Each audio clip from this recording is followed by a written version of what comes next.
Bonjour à tous. Aujourd'hui, je vous propose de créer un meuble d'après une photo. Cette photo, c'est une commode avec des tiroirs et une porte, des pieds, des panneaux forment la structure du meuble. Et donc, d'après cette photo, j'ai pu donc réaliser voilà, cette commode. J'ai fait une copie et j'ai pu faire la conception de cette commode en utilisant cette photo. Au cours de cette vidéo, nous allons voir comment utiliser la photo pour pouvoir définir la proportion du meuble. Nous allons voir aussi comment créer des composants, comment les modifier ces composants. Je vais créer donc un tiroir et après donc je vais le dupliquer et je redimensionnerai. Je vais également mettre des matières sur les panneaux, sur les massifs. Je vais aussi expliquer comment faire pour récupérer sur la photo les matières existantes pour pouvoir les appliquer sur le modèle que l'on veut faire. On va créer aussi un bouton et je vous montrerai aussi comment aller chercher sur internet des modèles qui existent déjà. Par exemple le bouton, comme on peut le voir là, ce bouton là c'est un bouton que j'ai récupéré sur internet. Voilà. On aura l'occasion de voir aussi comment bien structurer le meuble pour que on puisse naviguer facilement lors de la fabrication, de la conception de cette commode. Voilà, allez, c'est parti.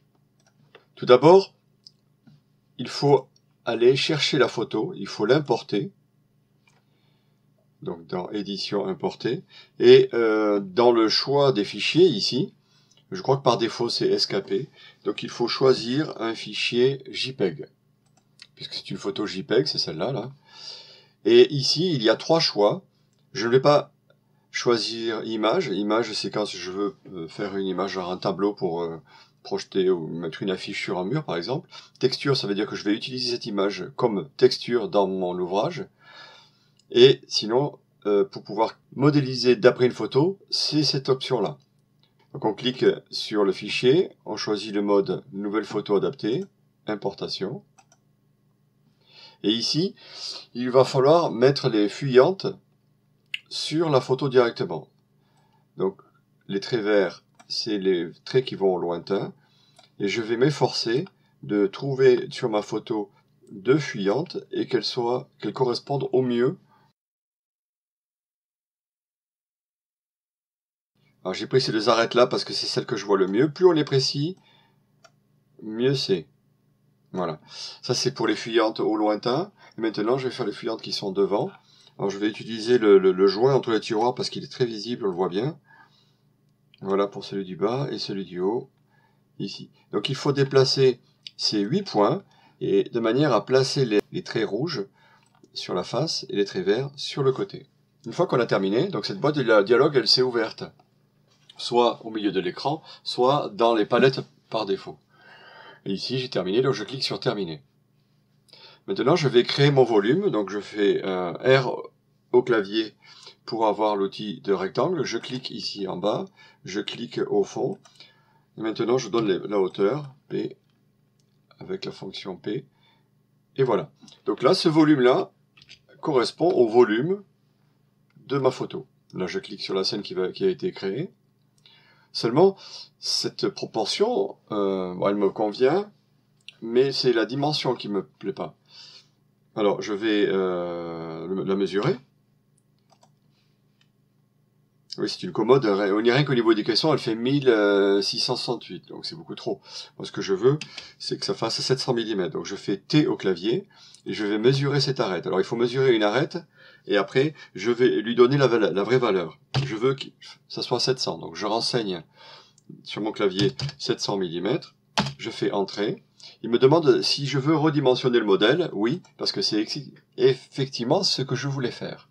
Maintenant, si je mesure ce caisson, il a bien une hauteur de 700 mm. Au niveau de la largeur, il a peut-être une dimension qui ne me convient pas, je vais voir. Ouais, 1025,6 là. Moi, je vais la faire à 1025.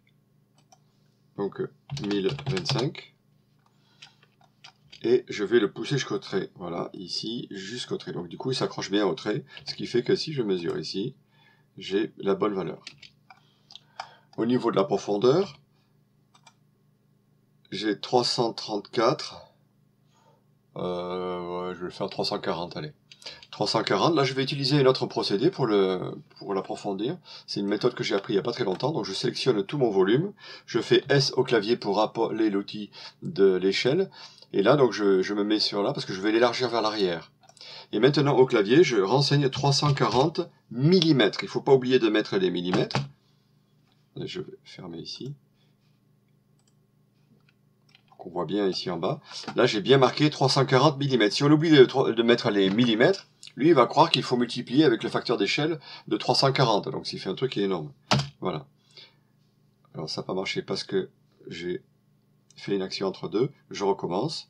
Donc, c'est celui-là que je bouge.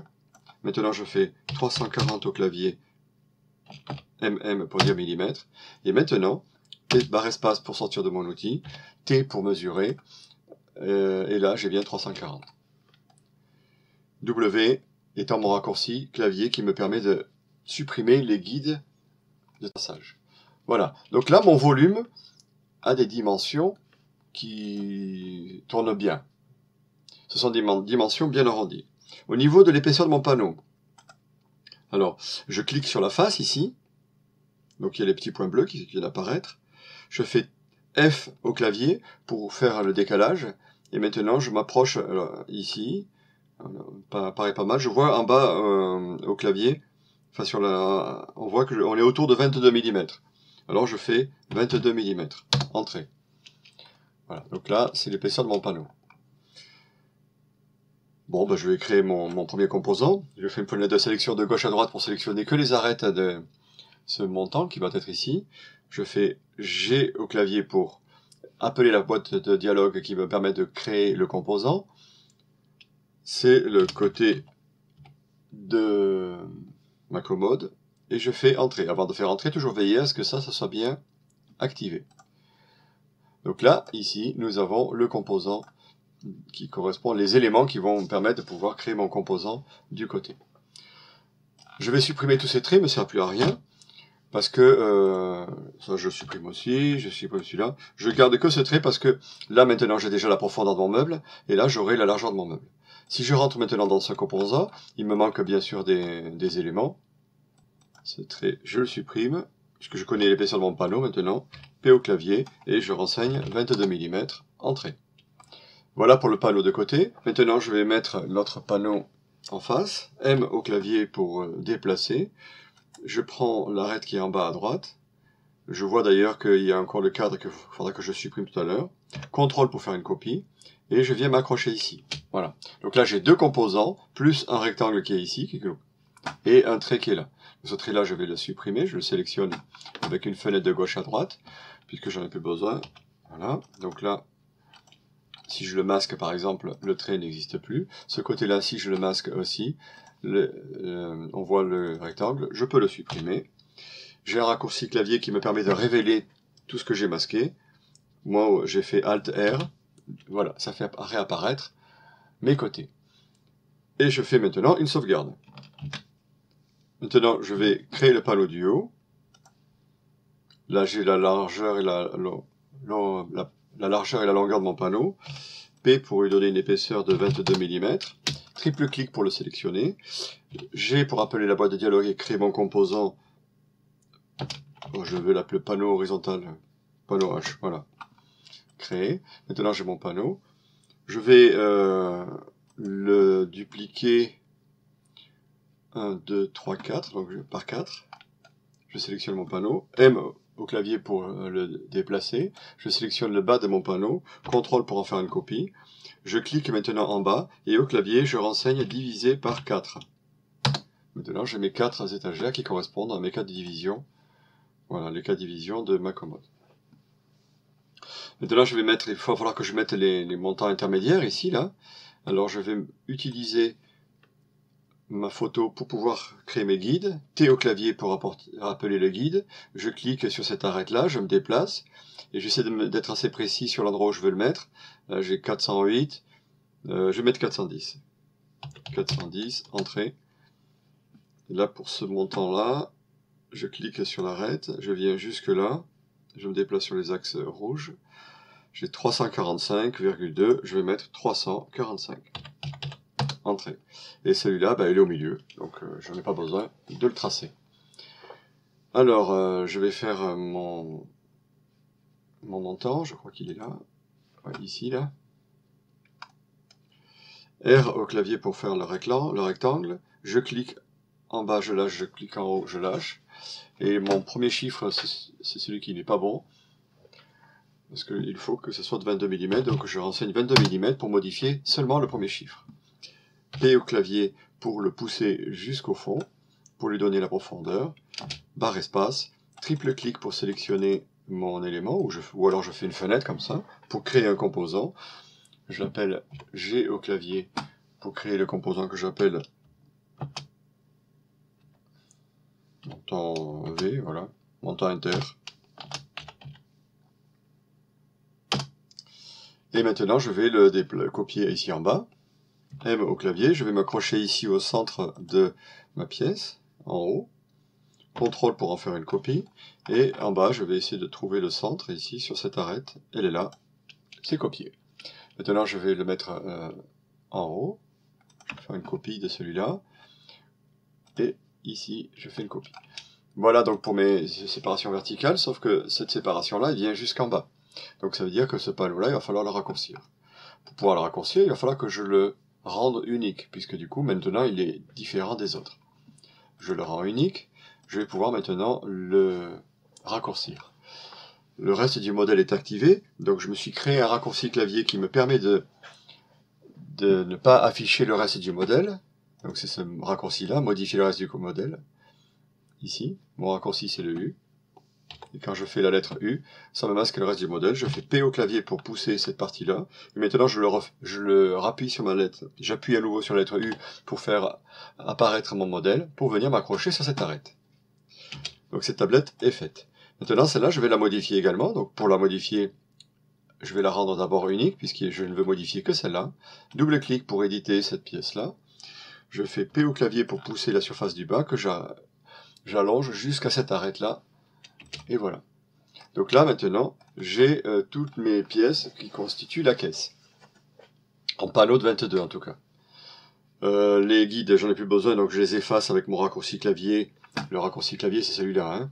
Hein. Édition, supprimer les guides. Moi, je me suis mis le raccourci clavier qui est W. Actuellement, ces panneaux-là sont identiques aux panneaux du haut, sauf que les panneaux du haut et du bas vont avoir une rainure, mais pas ceux-là. Alors, je vais d'abord faire les rainures, et puis après, je les rendrai uniques quand je voudrais les modifier en profondeur. Je vais d'abord faire ma rainure. Je fais d'abord ma rainure donc sur le panneau du haut. U au clavier pour masquer le reste du modèle, et je vais faire ma rainure ici, que je vais faire à 10 mm de l'arrière. Voilà. Une rainure de... Je vais mettre un CP de 5, donc une rainure de 5, point virgule par 12, entrée. P au clavier pour la pousser jusque cette arête, donc c'est jusqu'au bout. Voilà, la rainure est faite. Seulement, le panneau du bas est mal orienté. Il est orienté vers le bas. Clic droit, retournez le long de l'axe bleu, puisque c'est l'axe bleu qui se trouve entre ces deux panneaux. Ma rainure en bas et la rainure en haut. Je vais revenir sur ces panneaux-là un peu plus tard. Il faut que je fasse ma rainure sur le côté. Donc, je double-clique sur ce composant. Je ne sais pas si je l'ai supprimé ou pas. Si j'ai fait le miroir. Là, j'ai pas fait un effet miroir. Je le ferai après. Hein. J'ai oublié de faire la symétrie.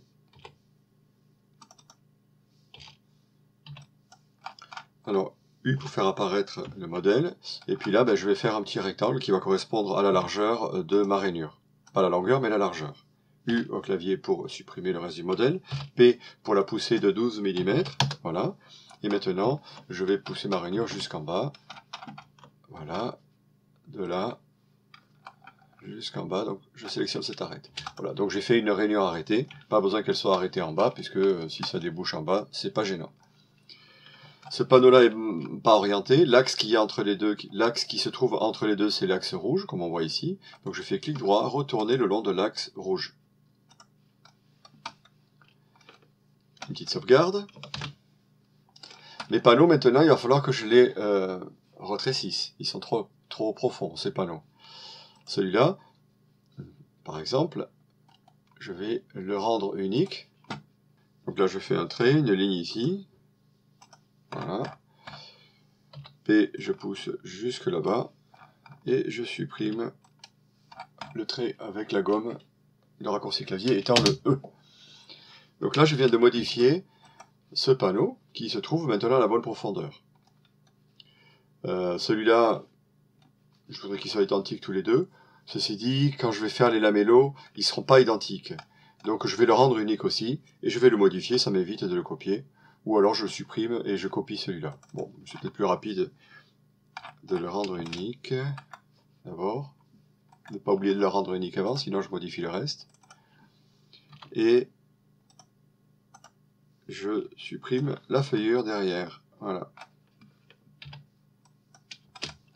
Ces deux panneaux-là sont la bonne dimension. Maintenant, je vais approfondir les autres. Donc, double-clic pour éditer chaque composant. P au clavier, je pousse, je fais afficher le reste du modèle, je choisis cette surface-là. Je fais pareil pour celui-là, double-clic, P, je pousse jusqu'à cette arête. Double-clic sur celui-là, P, et je pousse sur cette arête. Voilà. Donc, tous mes panneaux qui constituent les panneaux horizontaux et verticaux à l'intérieur de mon caisson ont la bonne profondeur. Je vais faire mon arrière maintenant, un petit CP de 5, R au clavier, de là jusque là. Donc là pour l'instant je fais mon panneau sans le mettre en rainure. P au clavier 5 mm, entrée. Voilà, donc là j'ai mon panneau arrière. Et je le sélectionne soit d'une fenêtre de gauche à droite, soit triple clic sur le panneau. G au clavier pour créer mon arrière. Ah, je suis en majuscule.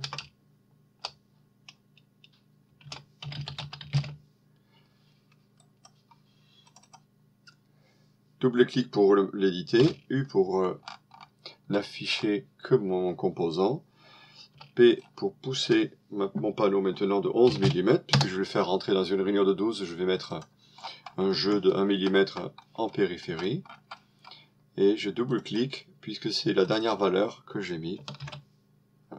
Voilà, il ne faut pas se tromper de surface.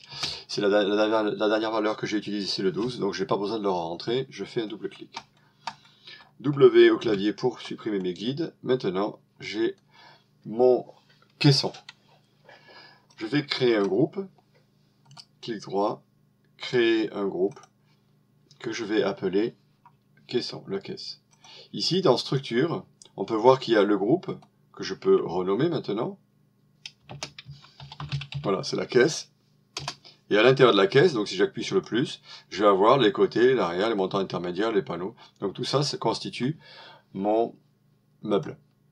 Ce sera très pratique puisque de temps en temps, si j'ai besoin de travailler sur les autres sous-ensembles, je peux faire masquer, je masque tout d'un coup. Voilà. Maintenant, je vais réaliser les tiroirs. Pour cela, je vais masquer donc ce panneau-là, le panneau horizontal, je vais le masquer, et celui-là, je le masque aussi. Voilà.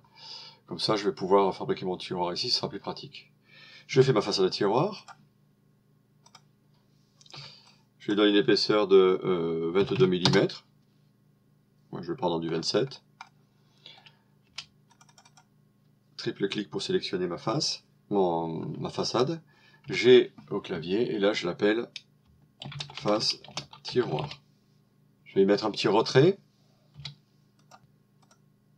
Un petit retrait de 3 mm, c'est pas mal, c'est suffisant. Et je vais faire maintenant mes côtés. Donc R au clavier pour avoir mon côté d'une épaisseur de 12 mm. Entrée.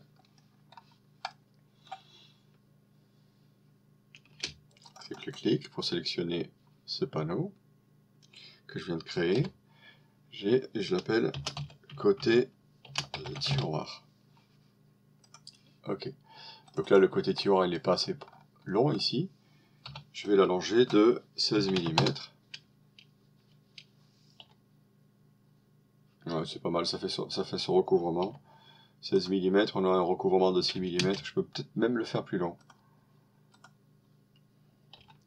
Je vais rajouter 2 mm. Voilà. Donc là, on a, je vais faire un assemblage à rainure languette bâtarde recouverte. Et donc ça, c'est le recouvrement de la rainure. Bon, ben, très bien. Donc sur mon côté ici,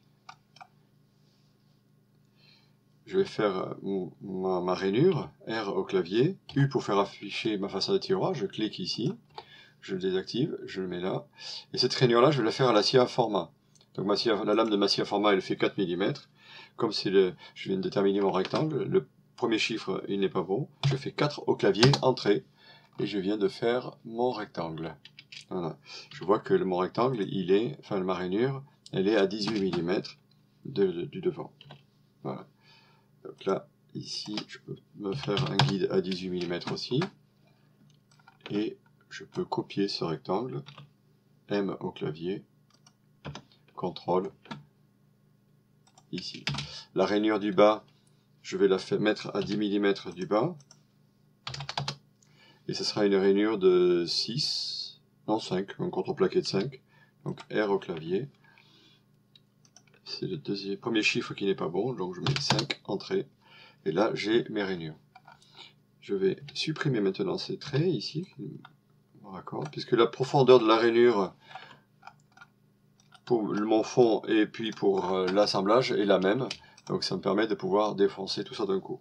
P au clavier, et là, je l'enfonce de 6 mm. Donc je pousse tout ça de 6 mm. Donc ça, je le fais à la scie à format, avec la lame qui fait 4 mm, et ça, je peux le faire aussi à la scie à format en 2 passages, mais en tout cas, je ne peux pas le faire de 4 mm parce que mon fond de tiroir fera 5 mm d'épaisseur. Voilà, je peux même mettre 5,5, voilà, je ne vais pas représenter les jeux. Mon côté est terminé d'usiner, je vais maintenant le copier, move de là.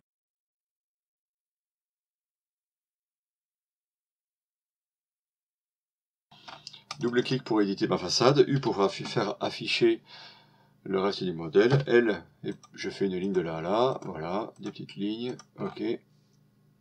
U, je pousse de là en bas. Voilà, donc pour faire la rainure qui est là-bas à l'autre bout, je peux les prendre de la même manière, ou alors je sélectionne uniquement ça, M au clavier, et je le copie le long de cette arête ici. Je fais S au clavier pour avoir l'outil Scale. Maintenant je prends ce point là, je le mets de l'autre côté, je fais -1 et de cette manière là j'ai ma symétrie. M au clavier et je déplace ici. P pour pousser, double clic, comme ça j'ai la même valeur. Ça y est, ma languette bâtarde recouverte est faite. Il ne me reste plus qu'à faire ici la rainure pour mon fond de tiroir qui se trouve à 10 mm. Bon, je ne vais pas le tracer, je vais utiliser directement mon côté tiroir, R au clavier, ici, voilà. Ça c'est la hauteur de ma rainure. Voilà, sauf que là, ma languette est fait 4, mon fond de tiroir rentre que de 4, je peux le laisser comme ça. Mais c'est vrai que ma rainure, je ne vais pas faire un pointage spécial uniquement pour faire cette rainure-là. Comme je fais mes rainures d'une profondeur de 6 mm, eh bien, ici, je rajoute 2 mm, 4 et 2 font 6. Voilà, j'ai ma rainure pour mon fond. Pour l'arrière de mon tiroir, je vais faire ma pièce dessus, R. L'arrière, je vais le faire de 12 mm aussi, puisque les côtés font 12.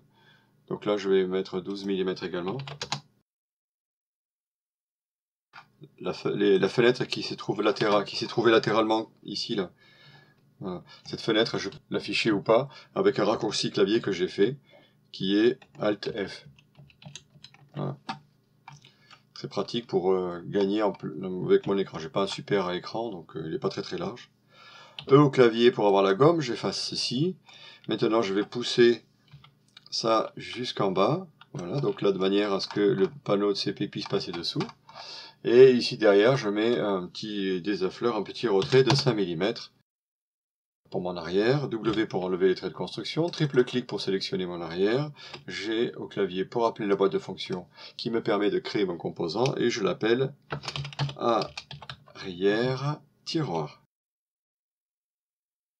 Ça c'est pour mon tiroir. Maintenant, je vais créer un composant que je vais appeler tiroir. À l'intérieur de ce composant, je vais maintenant lui mettre un fond.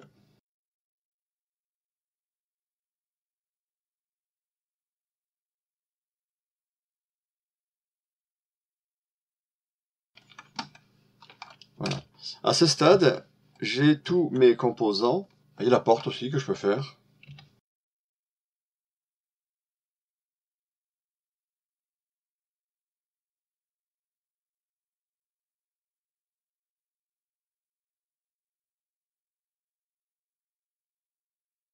Sauf que cette porte-là, je vais lui donner un jeu de 2 mm.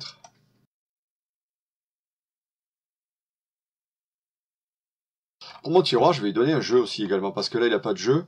En largeur, bon, il n'en faut pas beaucoup de jeu, mais en hauteur, je peux me permettre. En fait, on a 147,5. Je vais lui enlever 1 mm et demi. Je vais les faire de 146. En plus, on me fera un chiffre rond, c'est pas plus mal. Donc, je sélectionne mon tiroir. Et là, je vais utiliser un plugin qui s'appelle Fredoscale. Et j'utilise ce bouton qui me permet de pouvoir modifier la hauteur de mon tiroir. Je me mets sur le bouton du haut, ici. J'appuie sur tabulation sur mon clavier. Et là, il me renseigne qu'effectivement, mon tiroir fait 147,5. Moi, je veux qu'il fasse 146. Voilà, c'est la nouvelle valeur. Entrée. Et là, il m'a modifié mon tiroir en hauteur. Donc là, il a modifié le tiroir en hauteur. Donc il a modifié les 4 pièces. Mais le fond du tiroir, lui, reste toujours à 5 mm. Voilà. Le fond du tiroir n'a pas été modifié. Puisque lui, il reste au fond. Si j'avais utilisé l'outil Scale, j'aurais eu des soucis. Voilà pour tous mes composants. CTRL S pour sauvegarder. Maintenant, je vais commencer à mettre la matière. Je préfère mettre la matière avant de dupliquer. Ça me permet de gagner du temps après. Alors, les panneaux. Le panneau... Est-ce que je peux utiliser cette matière ici? Pas très joli, hein. C'est du bois, donc c'est vrai qu'il a une couleur un peu légèrement rosée, un peu, c'est peut-être la photo qui fait ça, c'est un peu brun, rosé, c'est dans ces tons-là. Je vais essayer de voir si je peux trouver dans les matières une couleur de bois qui correspond assez bien. J'ai terminé. Ah, il y a les pieds, je vais faire mes pieds. Alors les pieds sont en retrait, hop. Les pieds ici sont en retrait de environ 30 mm, et le pied lui-même fait 44 mm en haut. Ok. Alors, je vais mettre mes guides. T au clavier, je fais un guide à 30 mm. Là, j'ai pas besoin de rentrer la valeur, puisque il suffit de se déplacer, de s'approcher des 30 mm et il le propose. 30 mm. Mon pied fait 44 de diamètre en haut, donc je vais créer un guide à 22 mm pour avoir le point de centre de mon cercle. Pour créer le départ de mon pied. Maintenant, je vais P au clavier. Ah, mais j'ai besoin d'une longueur. Quelle est la longueur de ce pied? Je vais la mesurer ici. T au clavier pour avoir mon mètre. Je mesure. On a combien à peu près? 187. Bon, 190. Allez. Faisons le chiffre rond. P au clavier. Je tire ce cercle là pour en faire un cylindre de 190 mm. Maintenant, je sélectionne ce cercle là que celui du bas. Je fais S au clavier pour avoir Scale. Et je prends la diagonale, et avant d'appuyer pour le modifier, j'enfonce et je garde mon doigt appuyé sur la touche CTRL, de manière à ce que la proportion se fasse par rapport au centre de ce cercle-là. Et là, je vais appliquer le facteur de 0,5, de manière à ce que le pied soit 2 fois plus petit en bas qu'en haut. Maintenant, je vais donner l'angle, je sélectionne mon cercle ici, je déplace ce cercle sur l'axe rouge, donc je force l'axe rouge en appuyant sur la flèche droite de mon clavier, et je me mets ici sur cette arête pour que ça soit à l'aplomb. Voilà. Mon pied est terminé, je vais regarder sur la photo si ça correspond à peu près. Voilà, on est pas mal. Voilà, petit décalage, peut-être que 30 mm c'est pas suffisant. Peut-être que je vais mettre... je vais voir si je peux mettre 40 mm. Donc je supprime mes guides, et je vais me faire un guide à 40 mm.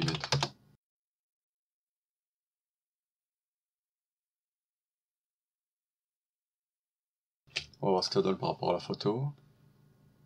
Pas mal, elle est bien, allez, vendu. Voilà pour mon pied.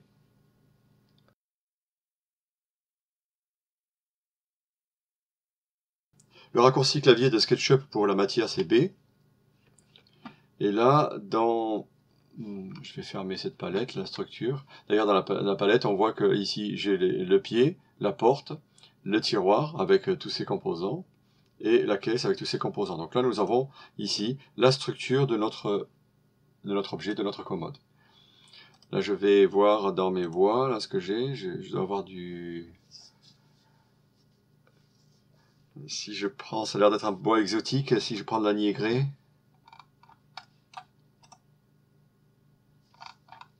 Alors ça va aller pour le panneau de CP. Et après, je vais voir si je peux modifier ça. Alors CTRL Z, je rentre dans mon composant et j'applique cette matière sur le panneau, uniquement sur ce panneau. Voilà, et maintenant si je clique sur la petite maison, là c'est toutes les matières que j'ai déjà utilisées dans mon modèle, c'est-à-dire celle-là, qui est utilisée ici. Je vais la modifier. Je vais modifier cette matière dans l'édition. C'est pas très joli, pas très heureux. En venant modifier ici, on peut donner une autre couleur à notre matière. Voilà, allez, on va dire que c'est cette matière. Et cette matière-là, je vais l'appliquer à tous les panneaux qui constituent ma caisse. Là, le sens du fil est mal orienté. Ça fait comme une flamme, je préférais que la flamme soit vers le haut. Donc je rentre dans mon composant, voilà, je double-clique ici, je sélectionne ma surface, clic droit, là je n'ai pas texture, alors je vais cliquer ici et je reclique une deuxième fois. Donc je rapplique la même texture sur mon matériau. Et là maintenant je peux avoir l'outil texture. Position, clic droit, je vais retourner à pivoter à 180. Voilà. Et je vais le diminuer un petit peu.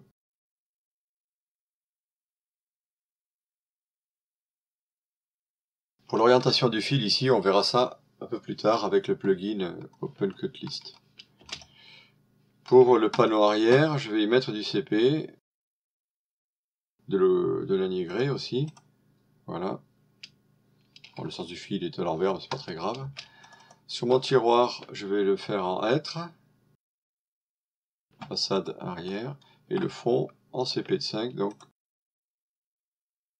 Et ma façade de la porte, je vais le faire dans le même matériau que mon caisson. Donc je clique ici sur la maison. Donc là, je me retrouve avec les matériaux massifs. Ça sera le CP de 5. Et puis là, c'est le caisson.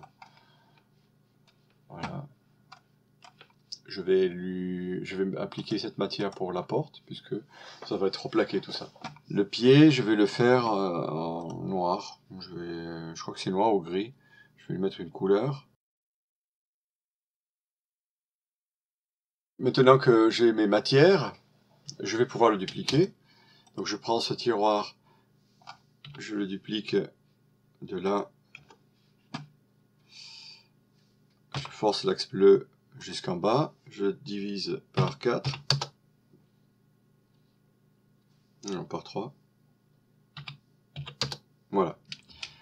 Et celui-là, je le duplique, tout comme celui-là d'ailleurs, de là, je l'axe rouge. Voilà, maintenant je vais pouvoir rendre ce tiroir unique. Clic droit, rendre unique. Celui-là, je vais le rendre unique aussi, puisqu'il est tout seul. Celui-là, ben, je le supprime parce que c'est celui-là que je vais rendre unique et que je dupliquerai. Alors, on va commencer par lui. Je prends mon outil Fredoscale pour le raccourcir jusque là.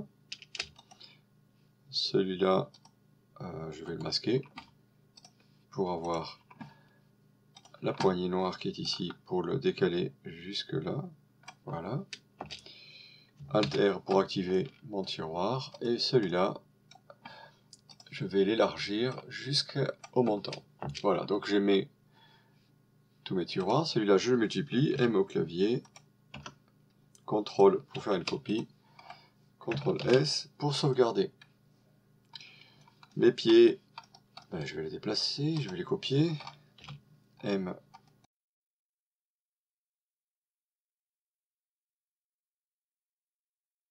S pour faire la symétrie en appliquant le facteur de -1 à mon échelle. Voilà, W pour enlever tous mes traits de construction. Et voilà, c'est fait.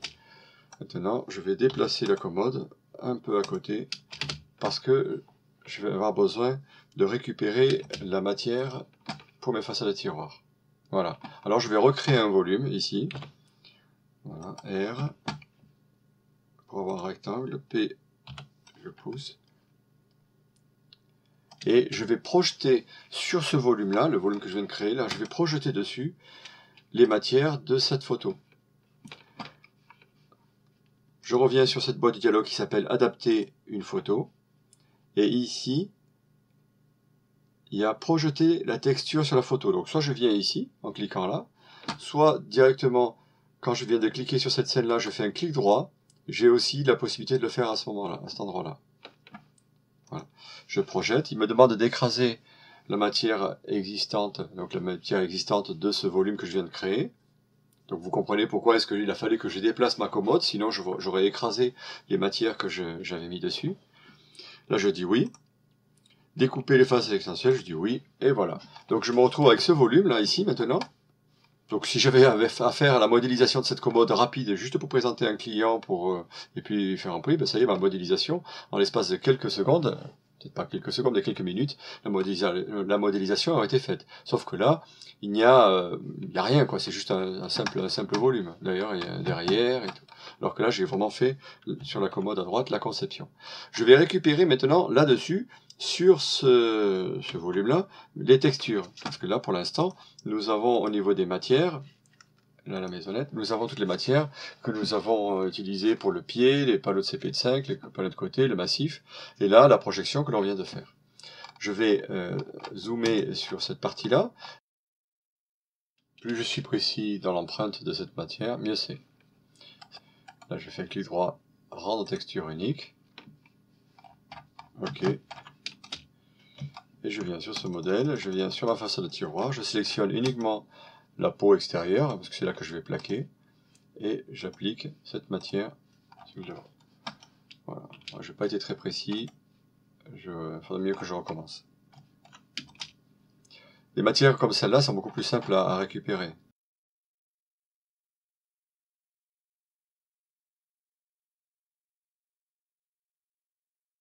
Il faut bien faire attention quand on fait un textile de ne pas venir prendre par exemple l'ombre du bouton là. Sinon cette ombre là elle va être dupliquée à chaque fois par la texture.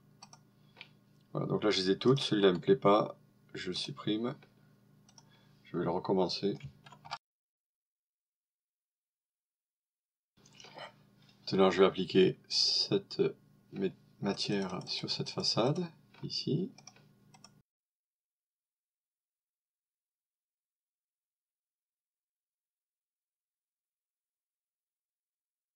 Cette bibliothèque de matière là que je me suis créée, si c'est une matière, des bibliothèques de matière que je veux réutiliser souvent, je peux la créer ici, en faisant un clic droit, créer une collection, et du coup je pourrais après récupérer cette collection là. Voilà. Surtout si c'est une matière que l'on sait qu'on va utiliser souvent. Admettons qu'on travaille avec un architecte qui travaille souvent avec un stratifié ou avec une couleur un peu particulière. Et la combinaison elle revient souvent, eh bien il suffit de créer une collection avec ce stratifié là.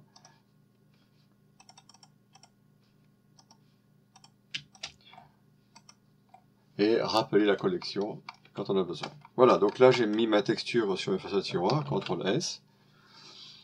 Je vais maintenant mettre des lamellos. Alors tous mes tiroirs, j'en ai plus besoin sur mes lamellos, pour faire mes lamellos. Donc je vais supprimer pas les supprimer, je vais les masquer. Voilà. Et je vais mettre des lamellos ici.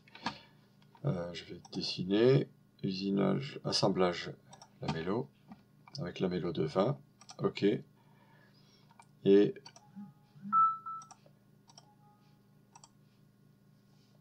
quand ça fait ce bug là, ici, on appuie sur échappe et on recommence. Voilà. Donc là, je cherche à faire des lamellos sur un composant qui, finalement, ce n'est pas un composant, c'est un groupe. Et donc, ce plugin-là ne sait pas faire des lamellos si je suis à l'intérieur d'un composant ou à l'intérieur d'un groupe. Et là, c'est le cas. Ma caisse, ici, elle est à l'intérieur de la caisse. Donc, je suis obligé d'éclater ma caisse pour avoir tous les composants à la racine. Et à partir de ce moment-là, je vais pouvoir faire mes lamellos. Dessiner lamelle, lamello de 20, ok, c'est l'arête ici, je mets ici sur l'arête sans cliquer dessus, je renseigne 50 au clavier et je divise par 4 pour avoir 4 lamellos. Voilà, là il m'a fait ce travail là. Je vais faire les lamellos ici aussi.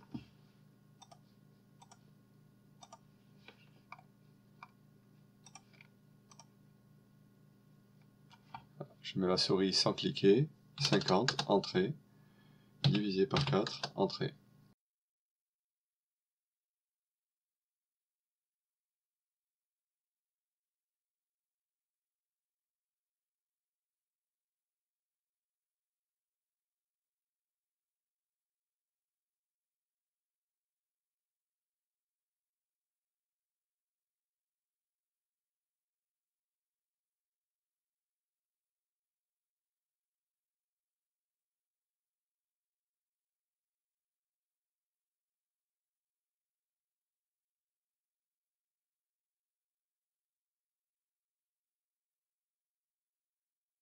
Donc là, il faut que ce soit à fleur en dessous. Donc je prends ma surface de référence sur le bas.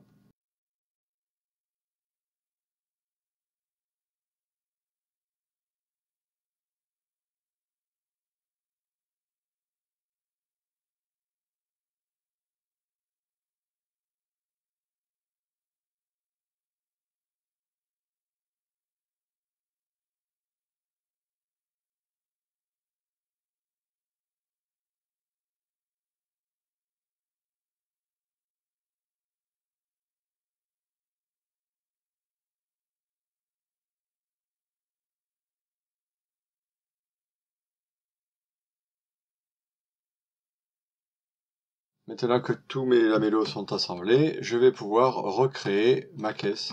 Je vais recréer le groupe que je vais appeler caisse.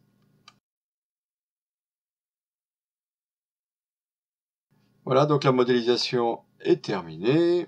Il ne me reste plus qu'à mettre la quincaillerie, les boutons et de faire ma fiche de débit et mon calpinage.